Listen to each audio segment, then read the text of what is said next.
All systems check. We are Roger to go.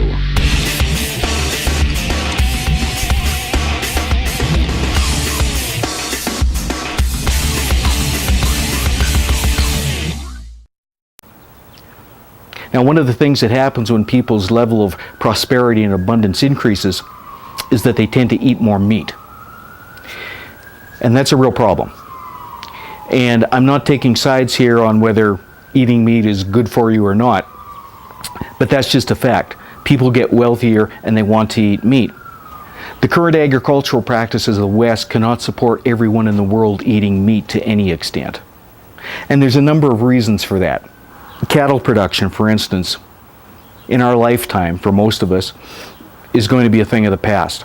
Meat production in general is very inefficient. And there's a lot of reasons why agriculture is going to have to change dramatically from what it currently is. But I'm going to give you just two of them. The efficiency of meat production, as I just mentioned.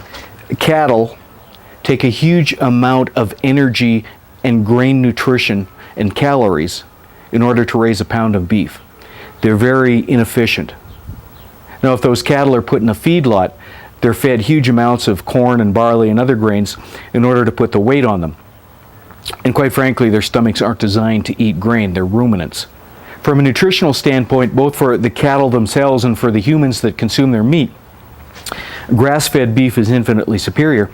The problem is that it takes a lot of acres to raise one animal. Acres that could be utilized for growing other crops that could feed humans. So beef production is very inefficient. Hog production, on the other hand, is much more efficient in terms of the energy, the calories, and the nutrition that's fed to a hog per pound of meat. And after that comes chickens, which are even more efficient in utilizing resources than what pigs are.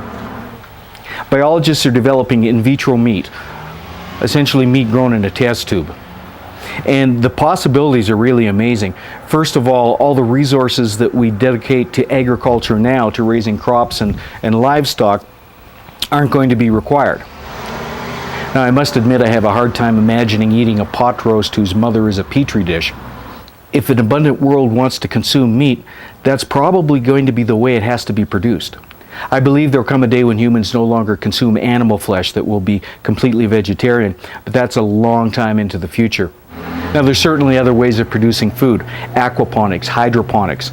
And there's a relatively new one that you may not be aware of called aeroponics, where the plants are suspended and the roots are actually exposed to air, and a very high density nutrient mist is applied to the roots.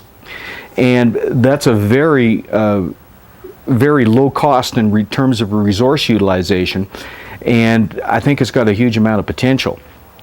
The other one is vertical farming.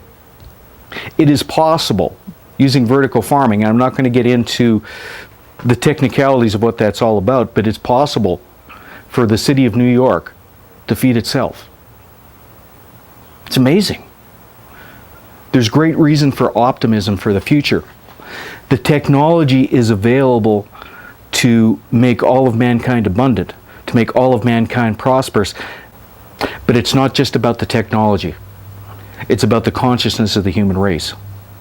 It's about our awareness. Do we know about the problems? Do we understand that there are solutions to them? Do we have the will to do anything? And that's the wild card. So part of the reason that I'm doing these video and written blogs is to make you aware, not only of the problems, because many of us are aware of a lot of the problems, but to also make you aware that there's solutions and there's huge reason for optimism. I'm Norm Morrison. This is the Santa Fe Report.